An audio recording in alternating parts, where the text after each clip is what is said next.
私たちは4人で仲がいいはずだった。やばい、うちらの推しグル風神雷神のライブ決まった。マジチケット申し込もう。みんなで行こう。風花も一緒行かない？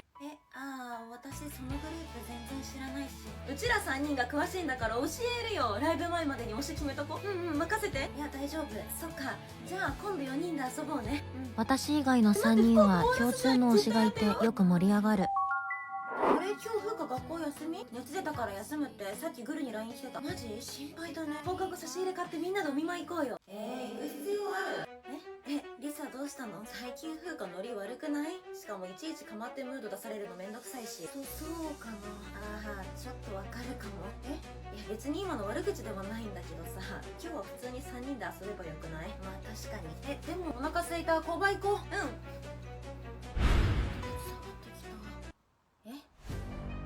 嘘、これ仲間外れとかじゃないよね。